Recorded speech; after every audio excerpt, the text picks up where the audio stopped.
आवर्त या क्रियाशीलता अनुपात, जिसको हम बोलते हैं टर्नओवर या एक्टिविटी रेशियो। इसके अंतर्गत हम 4 से 5 रेशियो के बारे में पढ़ेंगे, लेकिन अभी जो हम जिस रेशियो के बारे में डिस्कस करने वाले हैं वो है स्टॉक आवर्त अनुपात। इसको हम इन्वेंट्री टर्नओवर रेशियो भी बोलते हैं। तो स्टॉक टर्नओवर रेशियो निकालने का फार्मूला क्या होता है?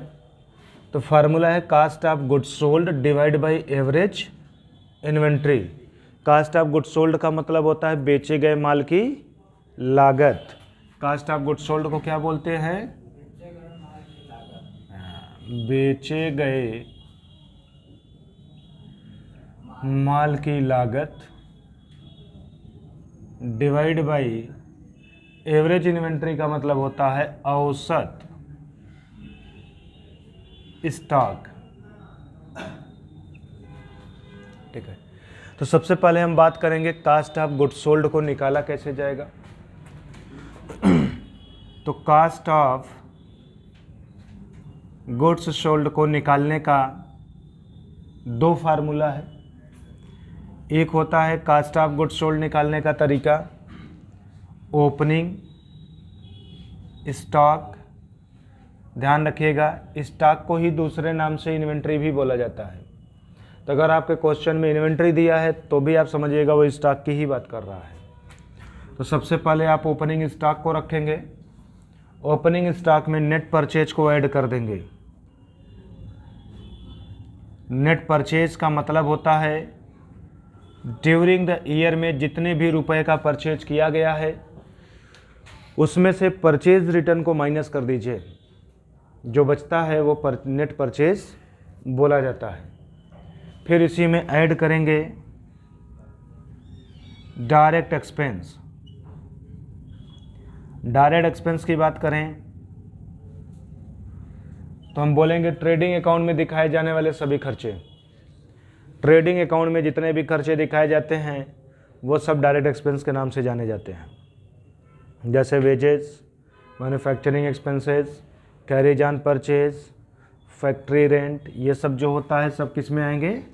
डायरेक्ट एक्सपेंस में। जोड़ लीजिएगा, जो आएगा उसमें से माइनस करेंगे क्लोजिंग स्टॉक को। क्लोजिंग स्टॉक माइनस करने के बाद जो वैल्यू आती है वो कास्ट ऑफ गुड्स सोल्ड की वैल्यू कहलाती है। ठीक है, तो कास्ट ऑफ गुड्स सोल्ड हम इसी फार्मूले पे रख के निकाल देंगे। मान लीजिए आपके प्रश्न में ना ओपनिंग स्टॉक की इंफॉर्मेशन है, ना नेट परचेज का है, ना डायरेक्ट एक्सपेंस का है, ना क्लोजिंग स्टॉक का है, तब क्या करेंगे? अच्छा, पहले ओपनिंग स्टॉक को क्या बोलते हैं हिंदी में वो भी लिख लीजिए बगल में। तो हिंदी में बोलते हैं प्रारंभिक रहतिया। नेट परचेज को क्या बोलते हैं? शुद्ध क्रय, क्योंकि आपके बुक में हिंदी में लिख के आ जाएगा तो आप कंफ्यूज हो जाएंगे। डायरेक्ट एक्सपेंस को बोलते हैं प्रत्यक्ष व्यय, और क्लोजिंग स्टॉक को बोलते हैं अंतिम रहतिया।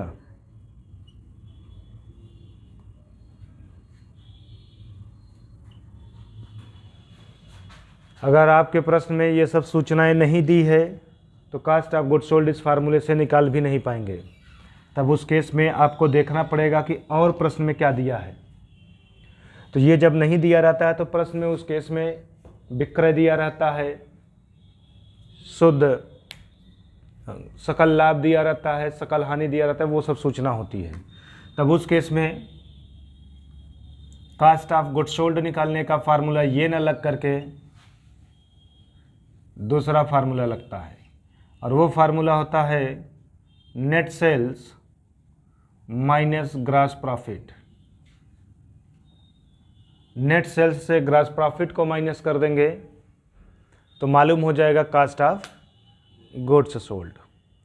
क्वेश्चन में ग्रॉस प्रॉफिट न दे करके अगर ग्रॉस लॉस दिया रहेगा तब क्या करेंगे? तो उस केस में जो नेट सेल्स से आपने माइनस किया था ग्रॉस प्रॉफिट को, वहाँ पे ऐड कर देंगे ग्रॉस लॉस को। मतलब आपके प्रश्न में अगर ग्रॉस प्रॉफिट दिया है, ग्रॉस प्रॉफिट का मतलब सकल लाभ, सकल लाभ दिया हुआ है, तो सकल लाभ को शुद्ध विक्रय में जोड़ देंगे, सॉरी घटा देंगे। अब अगर सकल हानि दिया हुआ है तो सकल हानि को शुद्ध विक्रय में जोड़ देंगे, तो बिके हुए माल की लागत मालूम हो जाएगी। तो इस तरीके से हम बिके हुए माल की लागत कास्ट ऑफ गुड सोल्ड को निकाल लेंगे। बात करते हैं एवरेज इन्वेंट्री कैसे निकालेंगे। किसकी? Average inventory. तो एवरेज इन्वेंट्री का भी फार्मूला लिख लेते हैं। एवरेज इन्वेंट्री का फार्मूला होता है opening inventory plus closing inventory divide by 2, मतलब प्रारंभिक रहतिया और अंतिम रहतिया को जोड़ लीजिएगा, जो वैल्यू आए उसको 2 से भाग दे दीजिएगा, जो वैल्यू निकलेगी वो वैल्यू आपकी एवरेज इन्वेंट्री या औसत रहतिया कहलाएगा। ये बात समझ में आया? अब मान लीजिए कि आपके प्रश्न में कास्ट ऑफ गुड सोल्ड निकालने की कोई संभावना ही नहीं दिखाई दे रहा है, कुछ भी नहीं दिख रहा है कि आखिर निकाला कैसे जाए। तब उस केस में आप प्रश्न में खोजेंगे कि कहीं शुद्ध विक्रय तो नहीं दिया है, या फिर विक्रय माइनस विक्रय वापसी तो नहीं दिया है। अगर दिया होगा तब उस केस में हम वही प्रयोग कर देंगे।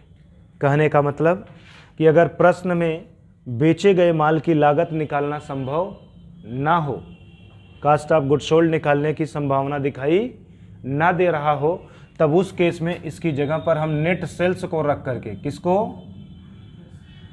नेट सेल्स को रख करके स्टॉक टर्नओवर रेशियो निकाल लेंगे।